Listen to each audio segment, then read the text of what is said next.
കോഴിക്കോട് നിന്ന് ഒരു വാർത്ത വരുന്നുണ്ട്. കോഴിക്കോട് താമരശ്ശേരിയിൽ +2 വിദ്യാർത്ഥിയെ ജീവനൊടുക്കിയ നിലയിൽ കണ്ടെത്തിയെന്നാണ് വാർത്ത. മേഘ മാധവൻ കോഴിക്കോട് നിന്ന് ചേരുന്നുണ്ട്. മേഘ, എന്താണ് ഈ ആത്മഹത്യയ്ക്ക് കാരണമായി പോലീസ് പറയുന്നത്?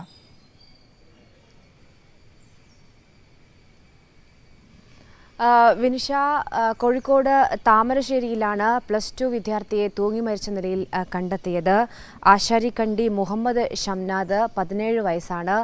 ബാലുശ്ശേരി ശിവപുരം ഹയർ സെക്കൻഡറി സ്കൂളിലെ +2 വിദ്യാർത്ഥിയാണ് ഷംനാദ്. വീട്ടുകാർ പറയുന്ന കാര്യം എന്നത് ഇന്നലെ രാവിലെ 10:30യോടുകൂടി ഈ കുട്ടി പുറത്തു പോയിരുന്നു. അതിനു പിന്നാലെ വീട്ടിലേക്ക് 2 ആളുകൾ വന്ന് അവിടെയുള്ള ഒരു പൊതു കിണറിലെ മോട്ടോർ മോഷ്ടിച്ചു എന്നൊരു ആരോപണം ഈ കുട്ടിക്കെതിരെ ഉന്നയിച്ചു. അത് പിന്നീട് വഴക്കിലേക്ക് മാറി. വീട്ടുകാരൊക്കെ തന്നെയും ഷംനാദിനെ വഴക്കു പറയുന്ന സാഹചര്യം ഉണ്ടായിരുന്നു. ഇതിൽ മനനൊന്തായിരിക്കും ആത്മഹത്യ എന്ന തരത്തിലാണ് ഒരു സംശയം നിലവിൽ ഉന്നയിക്കുന്നത്. നിലവിൽ ഷംനാദിൻ്റെ മൃതദേഹം കോഴിക്കോട് മെഡിക്കൽ കോളേജ് ആശുപത്രിയിലാണ് ഉള്ളത്. ഷംനാദിൻ്റെ സഹോദരൻ്റെ പരാതിയിൽ നിലവിൽ താമരശ്ശേരി പോലീസ് കേസെടുത്ത് അന്വേഷണം ആരംഭിച്ചിട്ടുണ്ട്.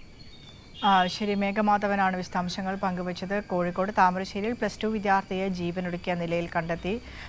വിദ്യാർത്ഥി ഷംനാദിൻ്റെ സഹോദരൻ്റെ പരാതിയിൽ താമരശ്ശേരി പോലീസ് കേസെടുത്ത് അന്വേഷണം ആരംഭിച്ചിട്ടുണ്ട്.